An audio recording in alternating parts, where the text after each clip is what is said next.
ketika ada di sinilah jenengan berlaku.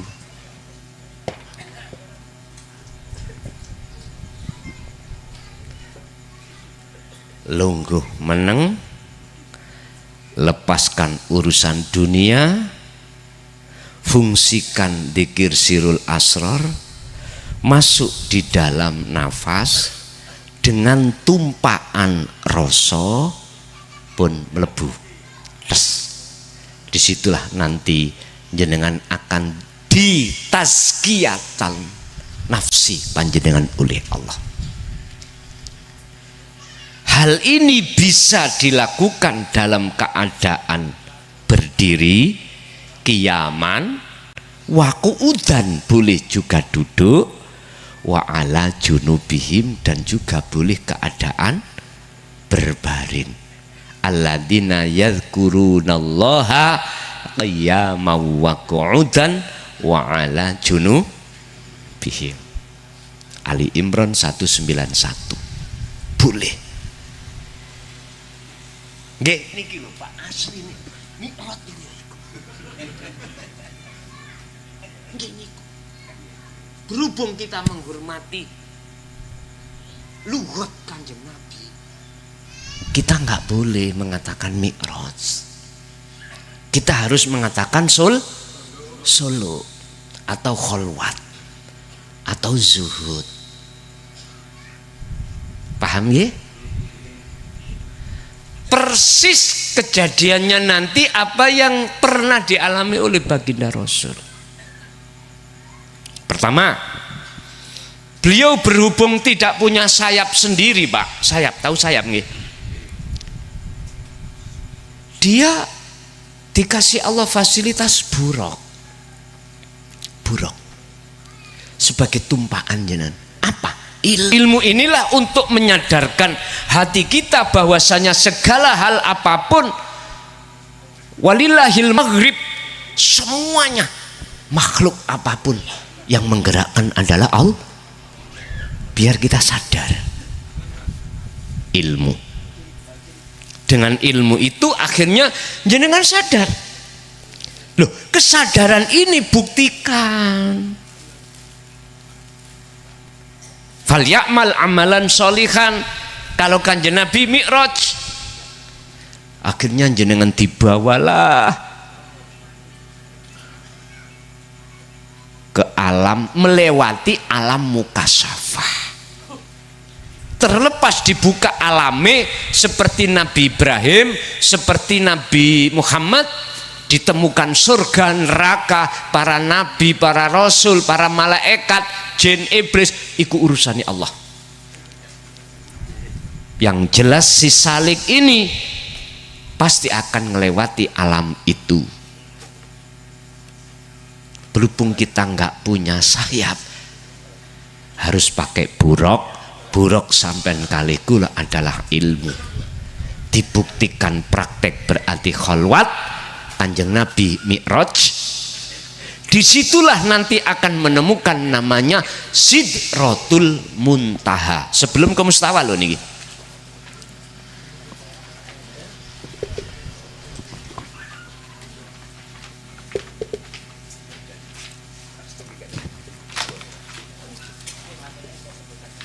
Muntaha.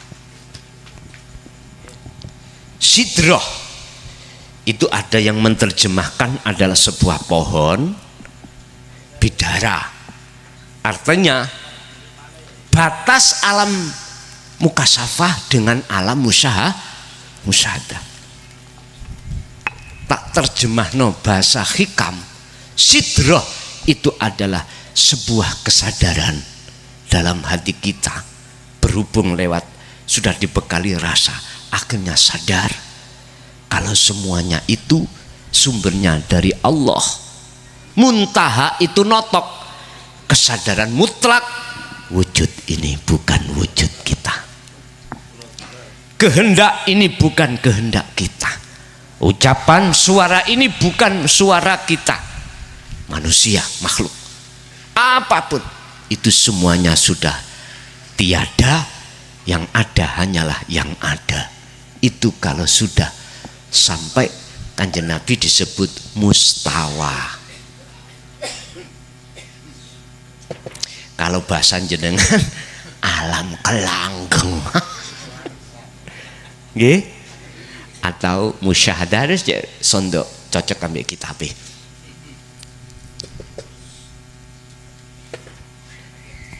Alam persaksian yang benar antara ainul basirah dengan wujud yang Allah, yang dimaksud asyhadu alla ilaha illallah, hanya menyaksikan kepada Allah. Ini ainul basirah, nek mata dohir menyaksikan pada alam dunia niki. Jadi wonten Pak nami sing ka iso disebut karena sing nyebut gak ono. Niku saged disebut sing nyebut sing ono, yang ada, hanya yang ada. Oleh karena di alam musyahadah yang ada la maujudan ilallah, hanya Allah saja, berarti yang nyebut adalah Allah. Begitulah sekilas info. Oke, lanjut. Monggo dilanjutkan penanya yang nomor 2, monggo.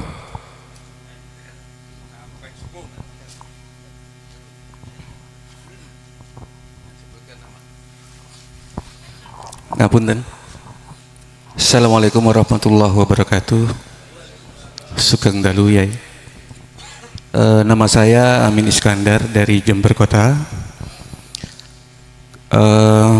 Boleh dibilang saya pemula Yai. Yang ingin saya tanyakan dan satu hal lagi yang mungkin saya mohon saran kepada Yai. Yang pertama, dalam proses kesadaran diri ya, itu kenapa ya ada yang saya rasakan, ada beberapa menit yang terlewat, ada beberapa menit tiba-tiba lepas, ada beberapa menit tiba-tiba lupa. Apakah itu memang proses yang normal? Atau mungkin ada saran atau hal-hal yang bisa menjadi kiat-kiat untuk bisa selalu usul. Yang kedua, sehubungan dengan doa. Jadi ada beberapa permasalahan-permasalahan dalam hidup, saya yakin Bapak dan Ibu mengalami. Di situ pastinya sebagai muslim kita akan mencari Tuhan, akan mencari Allah, akan mencari tempat di mana kita berlabuh. Seiring jalan Yai, yang tadinya doanya menggebu-gebu, namun herannya ya, ketika Genyun Sewu tadi yang saya bilang, saya baru dan menemukan channel Ponpes Miftahul Ulum Jaya Baru yang dipimpin oleh Bapak Kiai Haji Mukhlason. Doa yang selama ini disampaikan, doa yang selama ini dipanjatkan, kenapa tiba-tiba hilang ya? Tiba-tiba tidak ada keinginan. Nyuwun sewu ya, apakah memang ini sebuah adab yang salah atau memang proses dalam sebuah perjalanan? Nggih, matur nuwun. Terima kasih sangat, Yai. Assalamualaikum warahmatullahi wabarakatuh. Waalaikumsalam warahmatullahi wabarakatuh. Ketika Allah memproses hambanya dari alam gelap supaya masuk ke alam terang,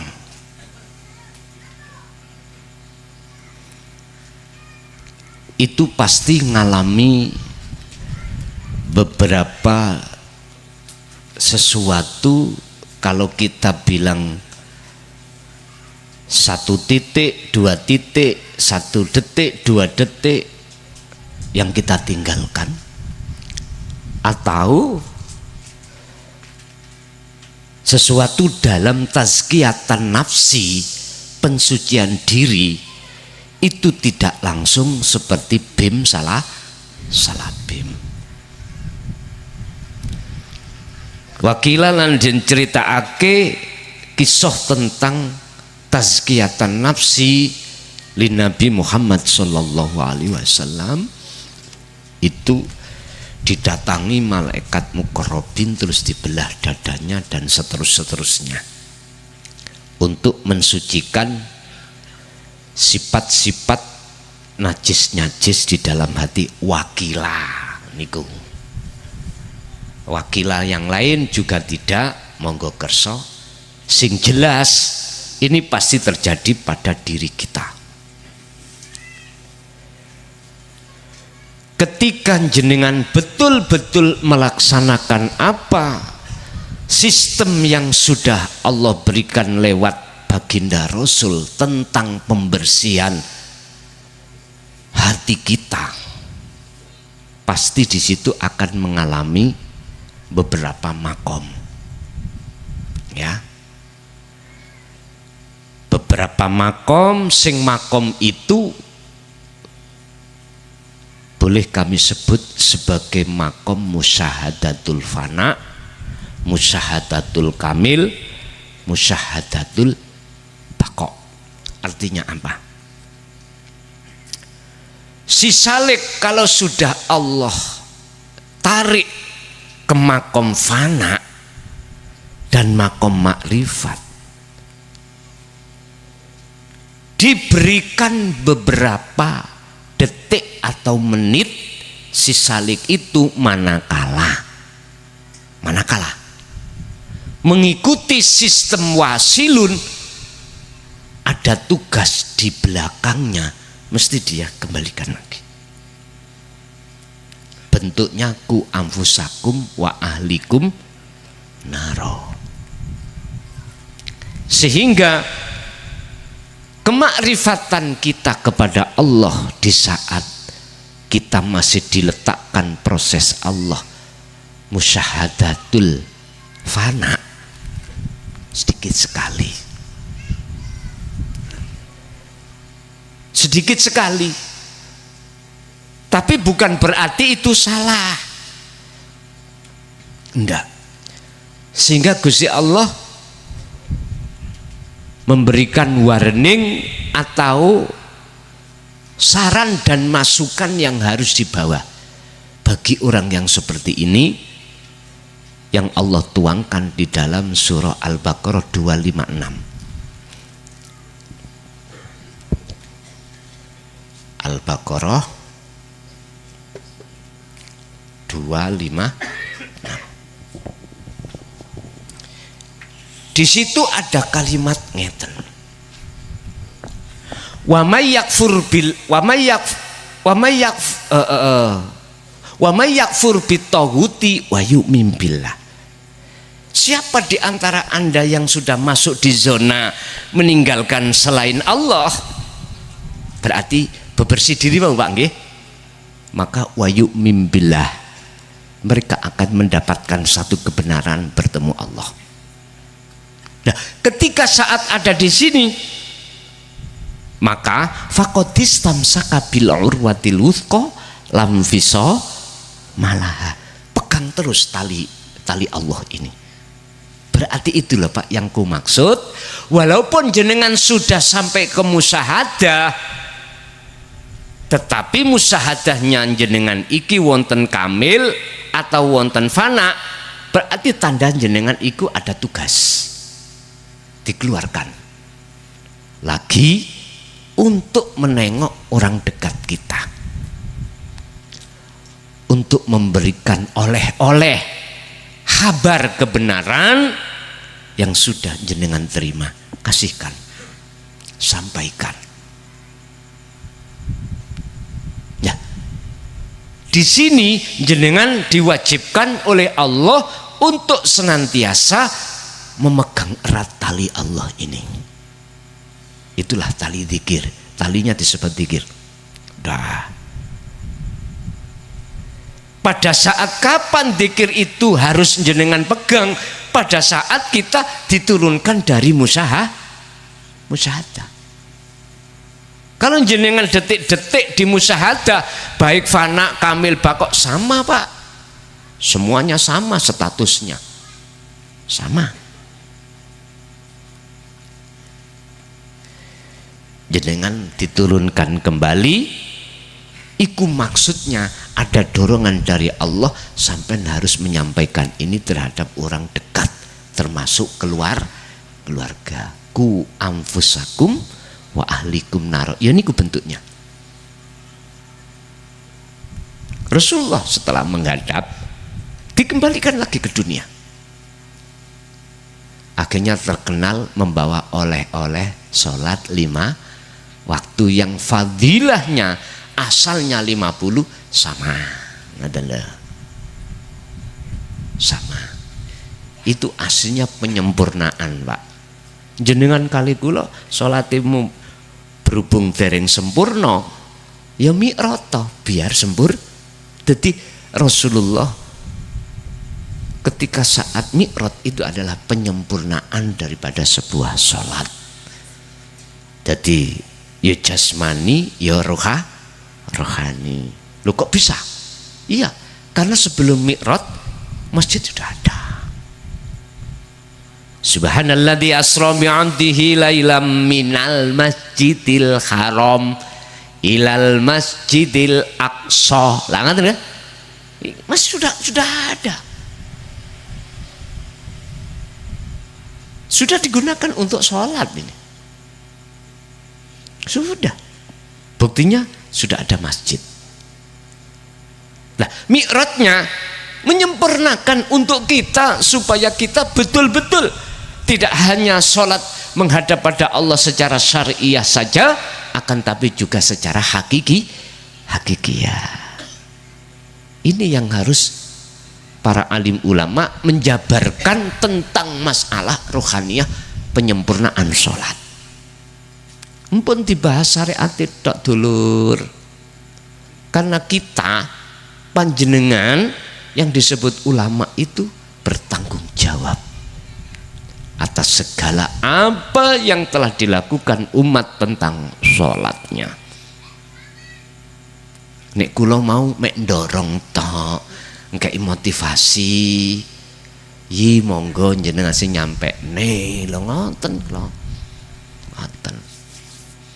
Bapak Ibu hadirin rahimakumullah, kembali kepada satu pertanyaan.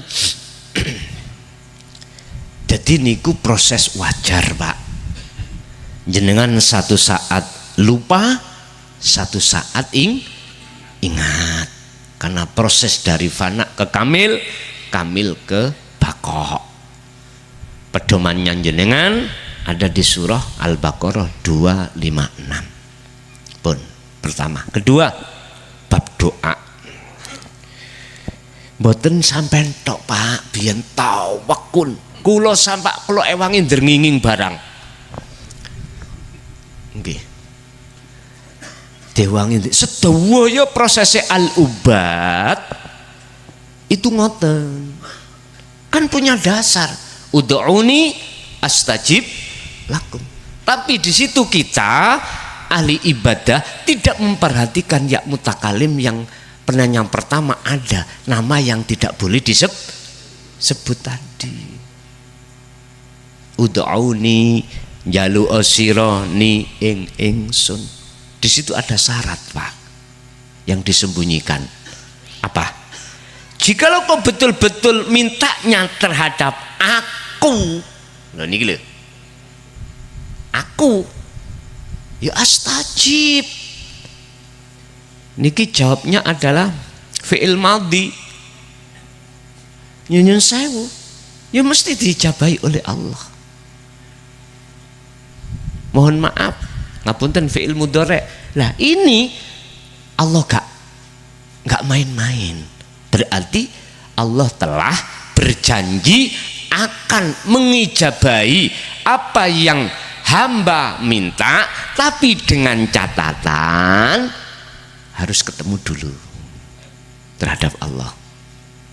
Harus matur dulu, manggi, metui, menemui Allah dulu. Karena barang siapa yang mintanya betul-betul terhadapku, kata Allah, berarti kan kudu ketemu. Artinya apa? hati jenengan harus makrifat pada Allah terlebih dahulu. Iki yang tidak diperhatikan. Ngapunten Kang Kadah. Ibarat kula minta tetangga kula pelem. Kula kepingin Pak pelem. Pertanyaannya, saya terlebih dahulu etikanya itu bilang medui terhadap tetangga, apakah langsung saya antem? Gak usah bilang. Artinya kita berdoa yang benar, apakah hati menghadap pelem, apa menghadap Allah?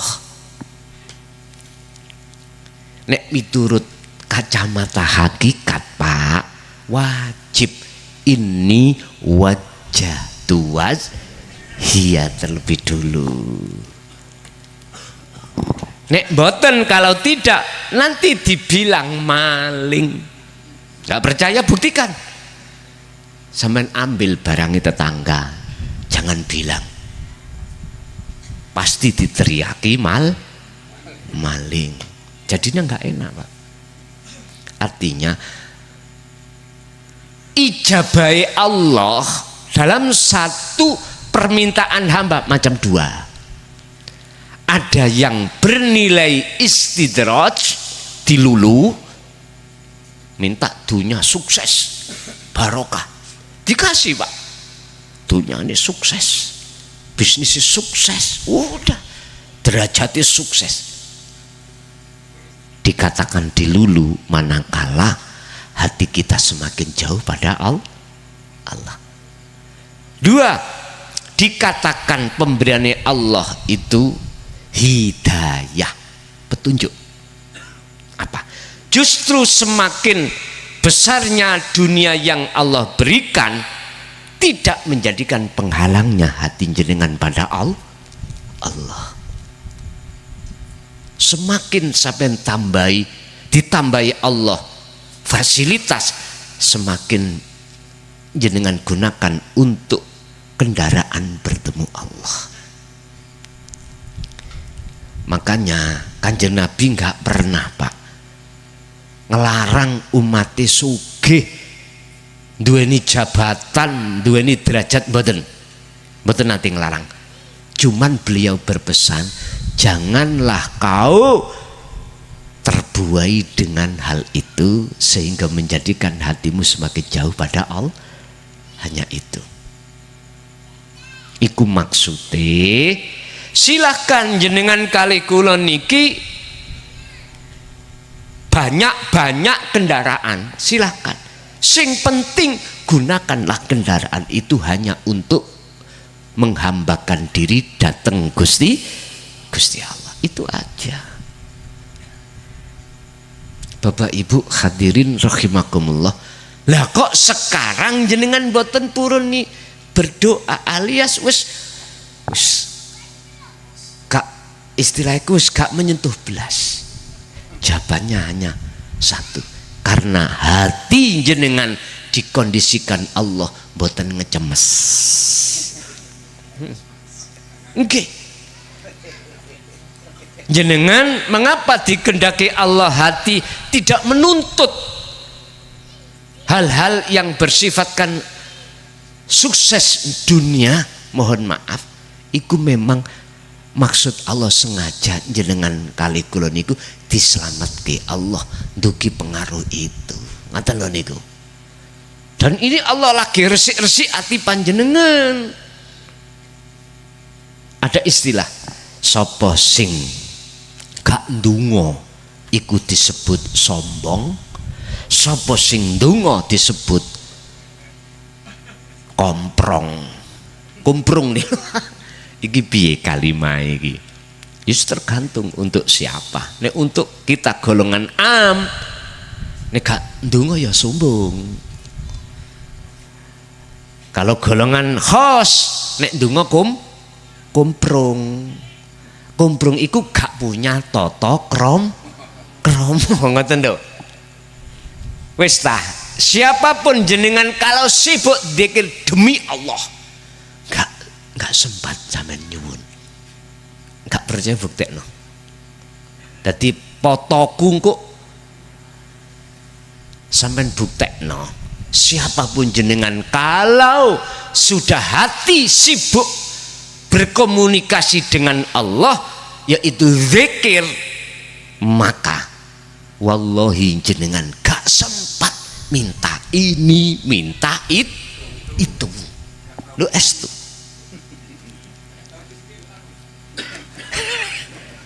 Tapi Gusti Allah ngerti apa sing dadi kebutuhan kita, baik secara ar-Rahman lebih-lebih ar-Rahim.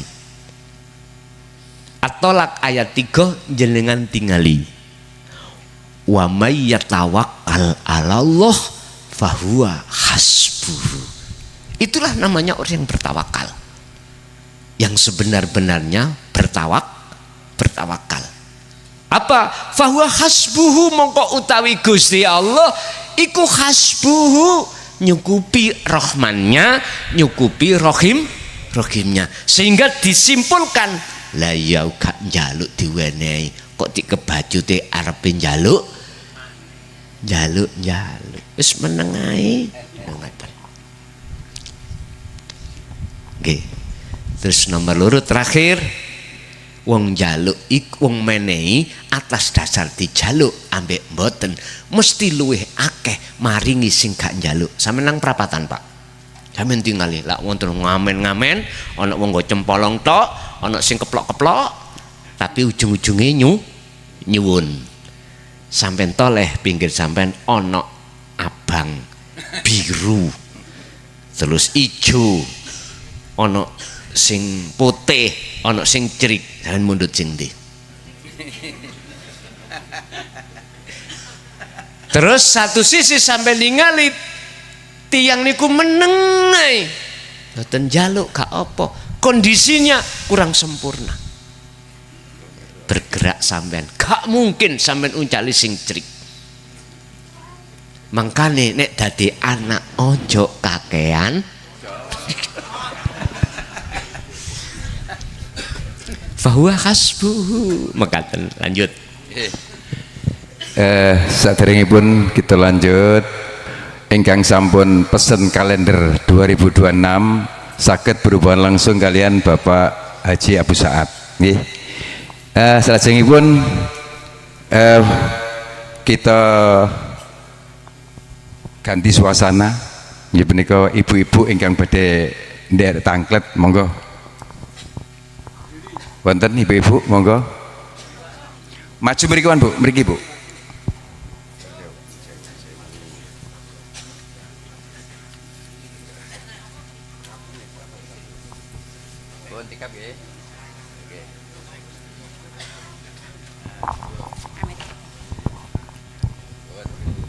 Assalamualaikum warahmatullahi wabarakatuh. Nama saya Putri dari Desa Kencong nggih. Ngeten Pak, kalau sing badhe tangkletaken setiap aktivitas kita kan disuruh selalu niati karena Allah Ta'ala. Tapi dikala kita itu mengingat almarhum dan almarhumah, dikala kita di luas bebas, di ruang bebas itu kita kok ngingat gini, tawasul, terus kita itu uluk salam, terus kita doakan sama almarhumah, itu gimana hukumnya? Saya itu kok ya ingat dzikir tapi juga ingat yang sudah meninggal, itu gimana Pak hukumnya? Saya itu salah apa enggak gitu? Karena apa? Posisinya di luar, di alam bebas, enggak posisi sholat gitu. Terima kasih. Ibu, Gusti Allah akan memperjalankan hambanya itu sesuai di kelasnya masing-masing. Jenengan lali yo sing ngelalekno Gusti Allah, jenengan emut sing ngemutno yo Gusti.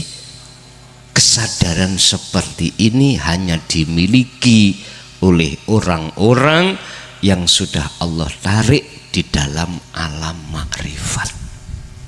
Sadar, sehingga lalainya dia itu disebut ingat.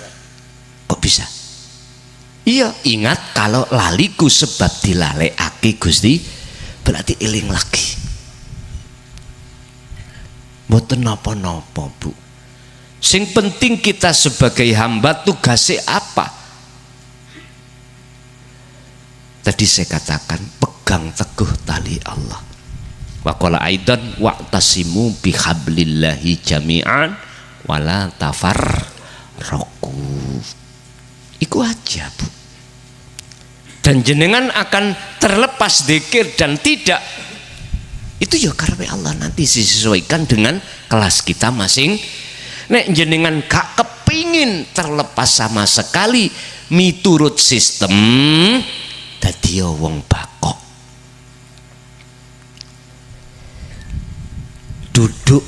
Duduklah di makom bakok. Musyahadatul bakok. Belas niki pun boten pun. Lan jenengan sing dudukna situ ya Allah. Ngoten, makanya wis gak usah bingung-bingung jenengan kali kula. Walaupun di tengah masyarakat, di tengah keramaian, kita kok sering lupa. Tapi ketika sendirian kok penak. Lah ngoten nggih? Nggih niki lho.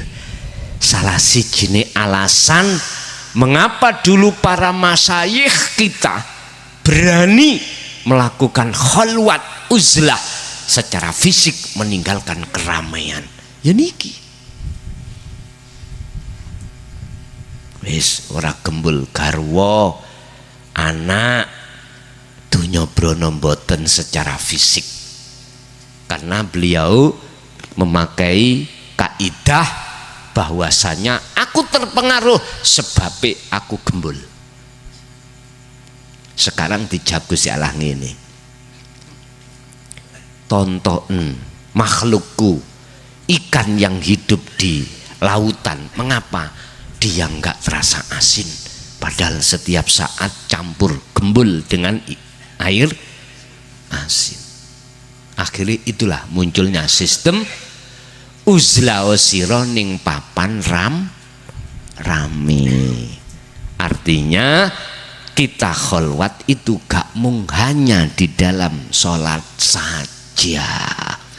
Di luar sholat, waktu jenengan sosialisasi tetangga, arisan, istighosahan, yasinan. Kok ya kejungkel-jungkel? Nggak apa-apa. Karena itu memang kelas kita. Tapi nanti kalau sudah di Allah tarik kelas kita di kamil, beda lagi. Sudah wikit lupanya. Keprusute lho. Keprucute apa? Kelupute niku hanya sedikit sekali. Apalagi kalau sudah Allah tarik di makom musyahadatul baqo. Le pun balas enggak masih jenengan bandawi no gembul wong katokan cekak. Mohon maaf Pak, niki cerita sing kudu tak critakno. Syariatku ngumon. Kula niki wekdal mantun dahar di tadi malam itu di Bali. Pas ngajeng kula niku kolam Pak. Ujuk-ujuk ndelalah kuasane Allah. Gitu. Tiba-tiba ana wong wedok lawancir katokan tok. Katok njero niki lho. Terus napa niki? Behan tok. Gak tak delok niku barang api. Tak delok ngentekno ganjaran. Aduh. Lho tenan Pak niku, sumpah lho. Demi Allah kula wis bersyukur tok wau niku. Lah terus ya napa Pak? Kula sambil rokokan mak betunduk. Wong turis niku lho Pak. Loh, lah iki nek ana Mojokerto langsung mlebu undang-undang pornografi. Terus kula takon supir mantuk. Pak supir, ning kono kok rapopo ya? Apakah undang-undang pornografi ku gak berlaku? Mungkin ngoten. Lupa sampean Ning embong niku lho sing gak tau rono tak andani ya men. Sepedaan motor niku lho. Roke cekak-cekak. Bayu yang gak mau lus ngono di bayu. Bangkane kula niku ndamel sistem gak didelok iku barang apik. Didelok ngentekno ganjaran. Wis ya apa iki? Ya wis kula nggih cek gak nemen-nemen tak benggangno ngeten. Nanti padha lae. Nggih. Ya wis mungkin di sana otonomi daerah ya gak ngerti ya ta. Sing jelas ngoten Pak. Sing jelas. Tapi nek orang pribumi sendiri mboten nemokno. Mesti rokane landung-landung. Duka niku kok apa tah niate pamer mulus apa ya apa. Ngoten. Jadi Bu, jenengan gak usah khawatir. Walaupun jenengan masih dijatuhno Allah lalai ketika saat di tempat ramai, yang terpenting jenengan dikir sak mampune dipegang erat. Lanjut. Wonten malih Bu, monggo.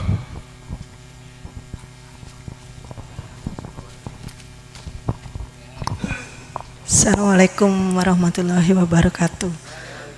Saya Rike Gus dari Jambiarum Puger. Mau tanya Gus, apa perbedaan roh dengan jiwa? Terima kasih Gus. Assalamualaikum warahmatullahi wabarakatuh.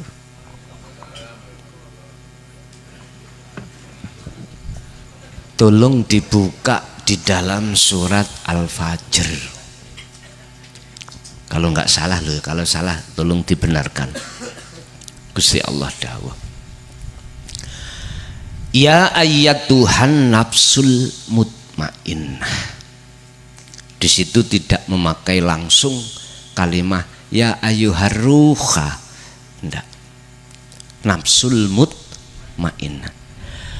Wahai jiwa yang tenang. Irjingi. Ini Jawa Tengah Pak. Nah, ya Jawa Tengah ya.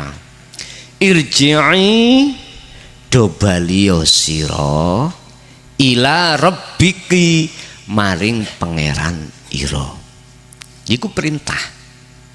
Mengapa kok ya diperintahkan? Karena posisi disebut jiwa, disebut roh iku kotor, akhirnya disebut jiwa. Karena karena ruh dalam keadaan kotor. Bahasanya karena ruh itu tinggalkan Allah. Asbabun nuzul, wahyu Allah ini diturunkan karena keadaan jenengan kali kula disebut jiwa yang meninggalkan Allah. Ruh yang meninggalkan Allah disebut jiwa. Kalau sudah dikatakan ruh, itu enggak ada Pak ruh yang kotor itu. Suci ruh itu. Karena ruh itu adalah bukan unsur dari alam dunya, tapi ruh iku unsure alam akhirat. Akhirnya disebut jiwa. Ibarat ngeten. Ini sudah malam, kita punya anak. Berhubung anak itu enggak lekas masuk rumah, muncullah satu perintah. Anak masuk nang omah. Masuk. Perintah iki sebabnya anak di luar gak mungkin jenengan akan munculkan perintah manakala anak ada di dalam. Nak mlebu nang omah. Lho anak wis nang jero, gak mungkin. Oleh karena ruh kita dalam keadaan kotor akhirnya disebut jiwa, maka muncullah bahasa teori tazkiyatan nafsi, bebersih jiwa. Berhubung ini ruh atau jiwa mau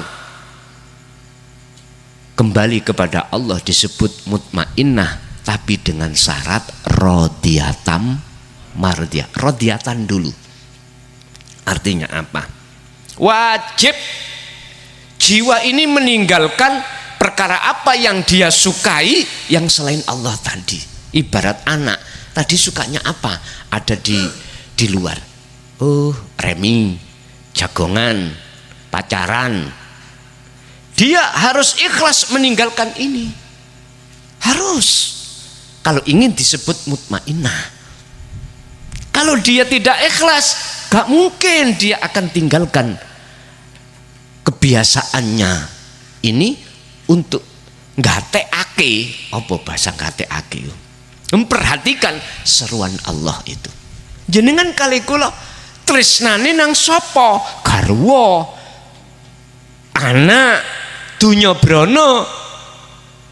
Jenengan kalau tidak mardiyah, ridho ninggalkan iki, ojo sampai iku ketemu bahkan ambune tok lho, negeri akhirat ora bakal. Mboten saged. Wajib jenengan iki meninggalkan iki terlebih dulu. Wajib.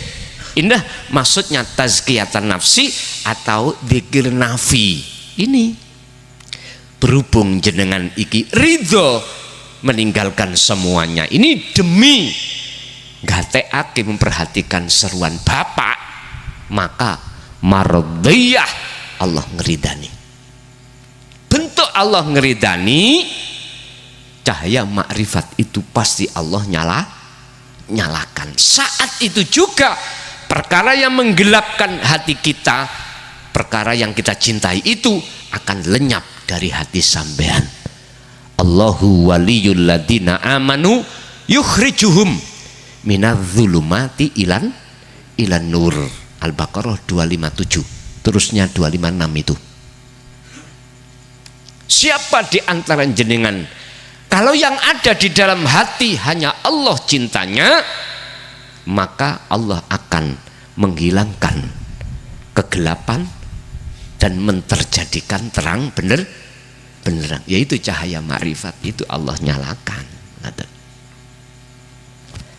Bapak Ibu, kalau sudah jenengan diridani, apa lalu Allah yang jawab, fadkhuli fi ibadi wadkhuli jannati, maka jenengan digolongkan Allah, golongan hamba yang Allah masukkan di dalam surga.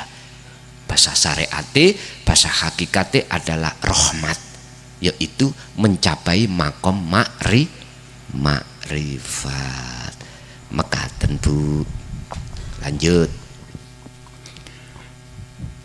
Wonten malih ibu-ibu niki soalnya jamnya pun jam 23 lebih 20 menit. Nggih, kedap. Monggo wonten malih ibu-ibu, khusus ibu-ibu kula tambah setunggal malih, monggo. Wonten? Mboten sampun cekap. Nah, menawi cekap niki kula beralih ke kaum bapak-bapak. Monggo ingkang badhe tanglet. Coba sing dereng nate tanglet, monggo. Assalamualaikum warahmatullahi wabarakatuh. Nami kula Muhammad Soleh saking Karangsemandi mriki mawon. Kula badhe tanglet Gus tentang Isra Mi'raj niku. Napa saged diwastani termasuk syahadat napa mboten? Nomor kalih tentang syahadat niku enten rukun syahadat, enten sing batalni syahadat napa mboten? Mohon keteranganipun. Wassalamualaikum warahmatullahi wabarakatuh.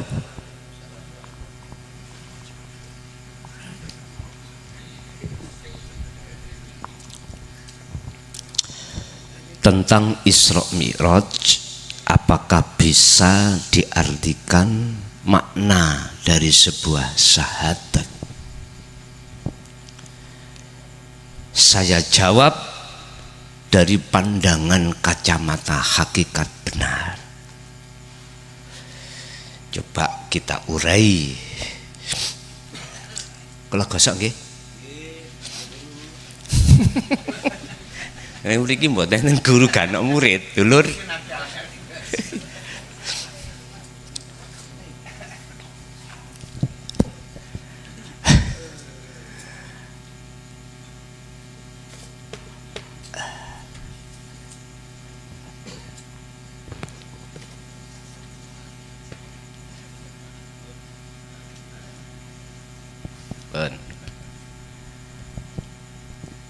Wajib hukume menyaksikan, melihat, memandang ruhaniyah sampeyan lewat ainul basiroh, matanya ruhaniyah. Yang mata ruhaniyah itu disebut sebagai pangroso, untuk langsung menyaksikan wujudnya Allah di dalam atau di luar diri jenengan. Tapi wajib melewati proses ini, la ilaha. Sehingga di sini ulama ahli tasawuf di dalam la ilaha tersimpan nafi, illallah tersimpan itsbat.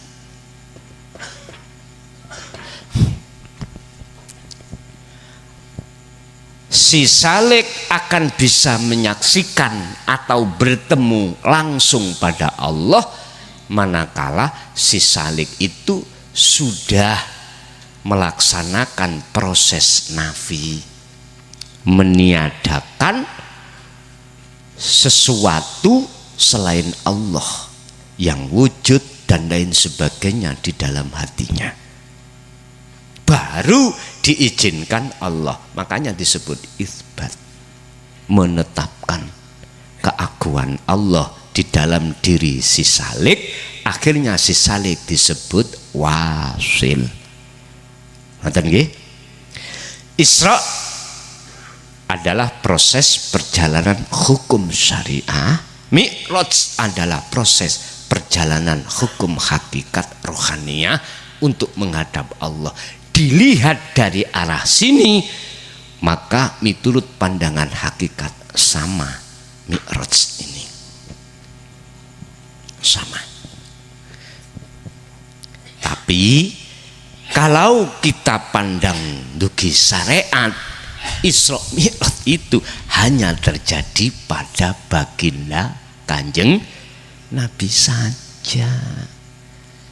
Wis gak iso iki di obah-obah gak iso.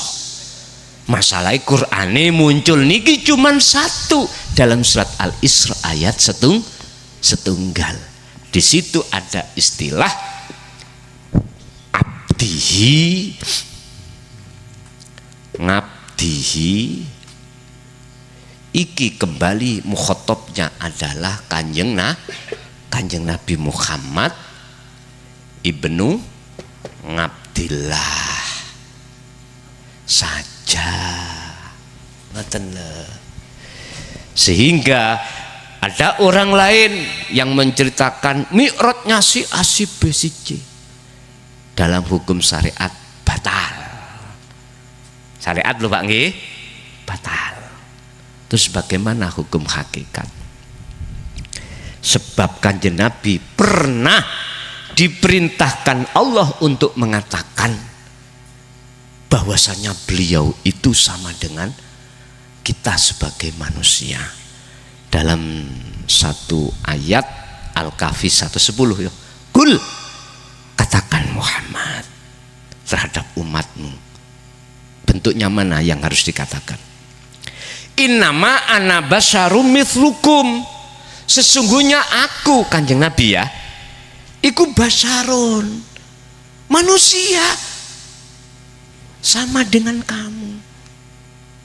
Kanjeng Nabi dahar, jenengan ya dahar, wis sama. Dari sisi mana? Dari sisi basariahnya. Lah sekarang pertanyaannya, dari sisi ruhaniahnya bagaimana? Ini yang bisa menjawab adalah hukum hakikat. Mohon maaf, empun salah faham, saya berkacamata dari hakikat juga sama. Jikalau jenengan kali kula estu menteladani Kanjeng ruhaniah lho nggih. Ruhaniah sangka malakut. Ruhaniah alam malakut, ruhaniah alam akhirat, jasmaniah alam dunya. Kanjeng Nabi nggih ngoten sami sedaya. Tinggal pertanyaannya, ruhaniah kita itu milah kemana, condongnya kemana? Samakah dengan Rasulullah? Rasulullah condongnya hanya pada Allah cintanya. Kita kemana? Kalau kita condongnya kepada alam dunia, nanti jenengan akan diperingatkan dalam salah satu makalah nanti 200 ke atas. Ngeten, he salik, jikalau kau betul-betul keinginanmu kepingin wusul datang Allah, maka condongmu terhadap, condong rohaniamu terhadap dunia buang, lepaskan.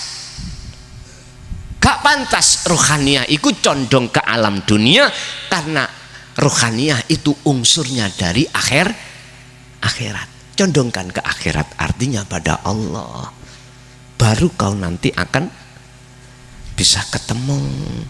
Makanya dalam Al-Ahzab teladani Kanjeng Nabi opo di situ wal yaumal akhirah, kok gak wal yaumat dunya. Ayo, ya itu tadi kuncinya, lagi-lagi tetap dzikir.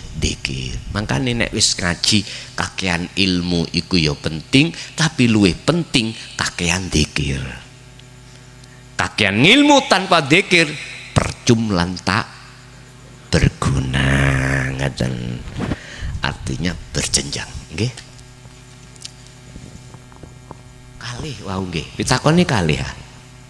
Oh nggih. Syahadat, apakah ada rukun sahnya syahadat ataukah yang membatalkan syahadat? Nggih, Pak. Apa rukun sahnya syahadat? Kalau rukun itu di dalam, Pak, mohon maaf, satu, jenengan harus ngerti ngelmune syahadat. Nggih. Ngelmune syahadat ini bagaimana? Disebut syahadat ini penyaksian dua hal. Pertama adalah Allah, kedua adalah utusan Allah. Artinya apa? Sesuatu yang tidak bisa disebut tadi loh, yang di mana-mana dan tidak kemana-mana, dan itu lebih dekat dari urat nadi jenengan. Wis. Lah Muhammadnya, utusannya mana? Ya Nurullah ini.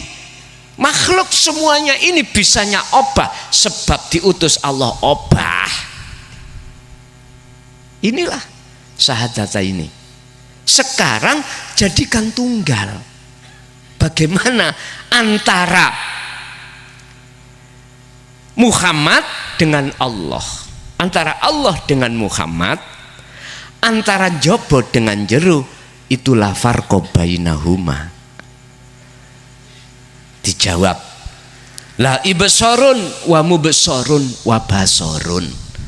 Jikalau kau betul-betul sudah ditarik Allah di alam fana untuk manggon menduduki alam makrifat, maka semuanya tidak ada, yang ada hanyalah yang ada, yang tidak bisa kau sebut. Ya wis, yaitu syahadat tunggal. Jadi yang tadinya proses kita tidak ada terus diadakan itu ada, lalu kita tiadakan diri kita, ya dah, terus sudah tidak ada, akhirnya yang ada, yang berbentuk, yang ada ucapan nama isim tadi juga tidak ada, akhirnya adalah yang ada. Siapa yang ada? Ya iki. Ya wes, sampai ngarani opo nggih. Apa yang membatalkan? Ini gua rukun ya. Rukun yang ilmu, terus kedua adalah praktek. Ya wis iku rukunnya. Sekarang rukun yang membatalkan syahadat apa? Culas kita. Mohon maaf, artinya culas. Huwaladzi arsala rasulahu bil huda wa dinil haq. Rasulullah sudah membawa petunjuk dari Allah dan agama yang bertauhid, lalu kita itu mengingkari daripada itu semuanya, dikarenakan hanya kita itu kesengsem ambek cintanya selain Allah, padahal cinta selain Allah itu enggak kekal. Kalau tidak kita yang ditinggalkan, mesti kita meninggalkan alias tidak kekal. Hanya gara-gara inilah kita rela meninggalkan cinta yang sejati yang selama-lamanya demi cinta yang enggak kekal. Inilah namanya yang membatalkan syahadah. Tak simpul ke perkara yang membatalkan syahadah adalah syahwatut dunia. Karena waktunya sudah jam 11:30. Ini adalah penanya terakhir, monggo. Bismillahirrahmanirrahim. Assalamualaikum warahmatullahi wabarakatuh. Mohon maaf Gus, yang saya tanyakan bahasa hakikatnya nikah batin kutus pundi. Kulo dugi nikah batin. Kulo dugi Banyuwangi Gus, Banyuwangi Ketapang, atas nama Satrio. Matur nuwun. Assalamualaikum warahmatullahi wabarakatuh. Ini pernah ada yang menanyakan, ketemu ini surat Al-Isra, insyaallah si kula padosane. Itu langsung terhadap Kanjeng Nabi. Al-Isra ayat 28 atau gimana kalau supe sekedap Pak 22.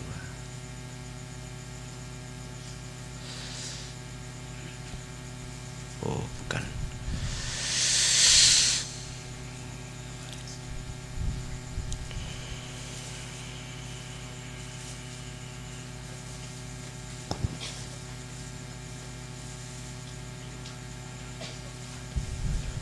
Lupa.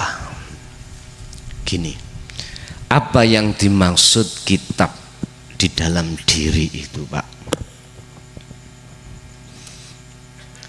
Nanti di dalam makalah entah berapa saya lupa ada Pak gini, menceritakan tentang mu'alim 100 lebih nih.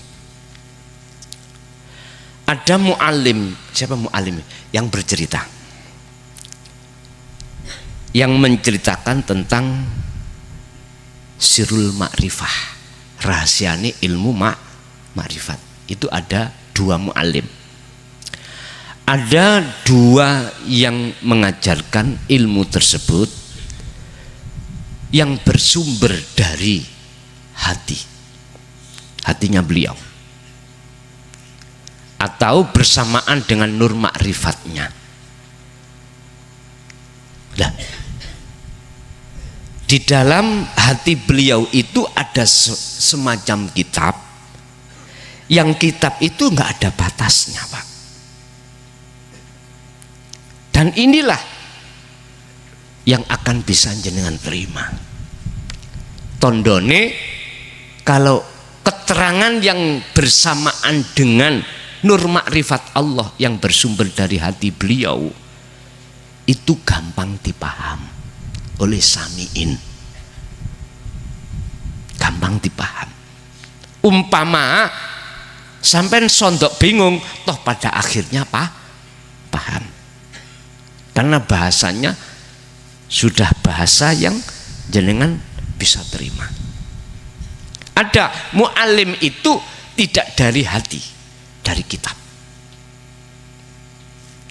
atau dari akal yang dia terima yang telah diceritakan oleh mu'alim yang lain. Sebab apa? Sebab dia itu disebut ahli tahqiq tetapi belum melaksanakan kholwat. Sehingga apa ucapan yang muncul itu tidak dari hati yang bersamaan dengan nur makrifat, tapi dari hati yang dari akal yang bersamaan dengan kepentingan hawa nafsu. Ada itu keterangannya. Itu insya Allah kemarin di hari Sabtu saya sampaikan rutinan di pondok sudah sampai bab itu, di bab 100 ke atas. Nah, yang dimaksud kitab di dalam diri panjenengan itu adalah Al-Quranul Qadim. Itu akan buka terhadap hati jenengan manakala jenengan itu sudah Allah tarik di dalam alam fana lalu alam makrifat. Itu pasti, Pak.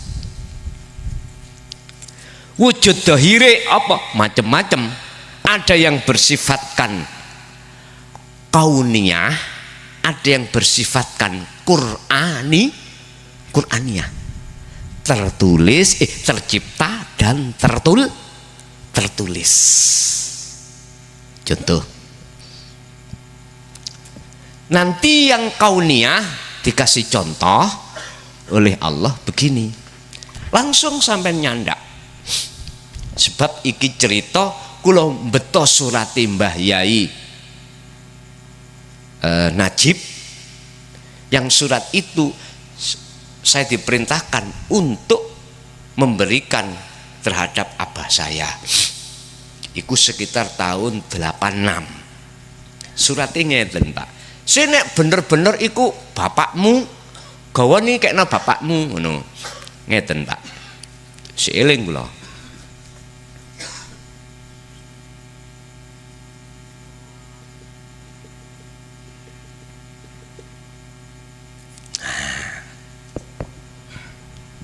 Jadi kula betok serat iku rupong ini.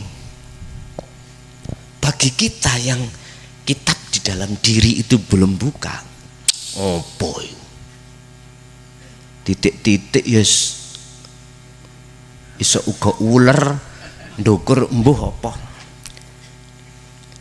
Ternyata itu adalah mendung dan hujan. Bagi kita yang nggak paham, ya mendung-mendung itu, Pak. Hujan ya air itu maul matar. Lah ngoten nggih. Padahal mboten iku maksudnya. Basa iku kula beto mantuk. Terus kula balik ning pondok Tambak Beras Jombang, kula paringke beliaunya Mbah Yai Najib, ono jawabane. Jawabane ngeten.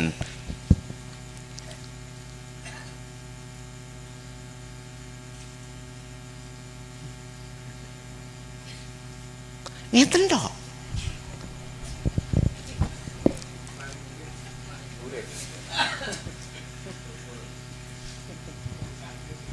Niku nek cara Pak Tani paham.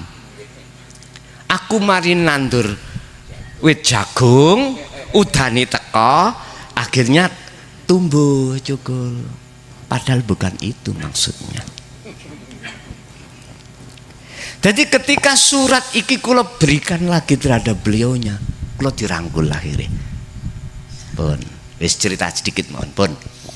Artinya apa? Ngeten, Pak. Sebelum terjadinya datangnya air hujan, sebelum datangnya, mohon maaf ya, cahaya makrifat lewat nur ilmu, nur tauhid diberikan hati jenengan kali kula. Iku dalam posisi gersang,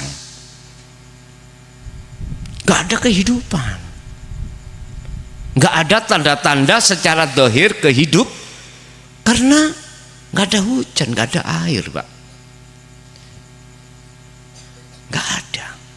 Tapi di dalam tanah sebetulnya itu ada kehidupan, cuman belum tampak. Suket, nggak ada tumbuh. Kalau kita bicara jagung, belum kita tanam. Loh, ketika saat tanah itu Bapak Ibu kedatangan air hujan yang asalnya tandus, tanah menerima, jadilah tanah yang subur. Akhirnya muncul. Jadi pertanyaannya gini, ketika saat nur tauhid, nur makrifat dihadapkan hati seseorang yang asalnya hati itu gersang, hati itu mati, maka hati itu akan jadi hati yang hidup. Yo inilah hari kebangkitan. Inilah kebangkitannya hati, ruh dari belenggunya hawa nafsu. Itu. Kenal, untuk sing kenal yang Mbah Yai Najib ini ya, tambak beras. Lagi menawi wonten santri tak beras mriki. Wonten mesti rencang klebian Jember kuatah kok. Cuman situk-situk ibu di supe kula. Tahun 86 sampai 90 wonten. Apa yang sing ditakokno mang? Oh kitab ya.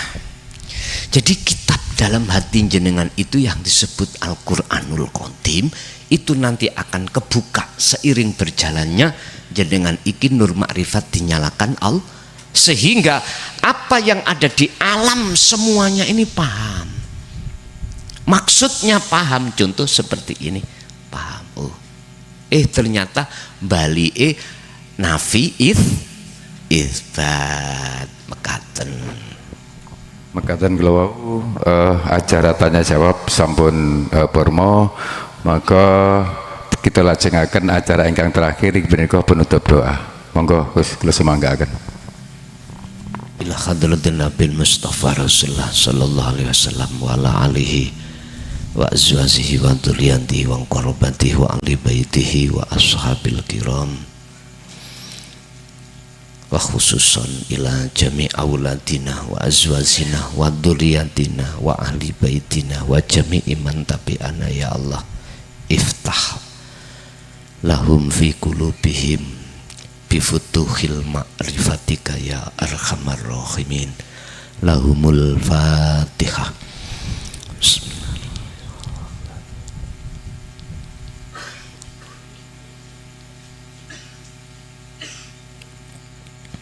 Allahumma salli wa sallim ala sayyidina Muhammad. Alhamdulillahi rabbil alamin. Allahumma ya Fattahu ya Alim, iftah lana bifutuhil arifin wa ila auladina wa azwazina wa dzurriyyatina wa ahli baitina wa jami'i man tabi'ana ya Allah. Nawwir qulubana wa ilaihim binuri ma'rifatika ya arhamar rahimin. Rabbana atina fid dunya hasanah wa fil akhirati hasanah wa qina adzabannar. Wa sallallahu ala sayyidina Muhammad. Alhamdulillahirabbil alamin.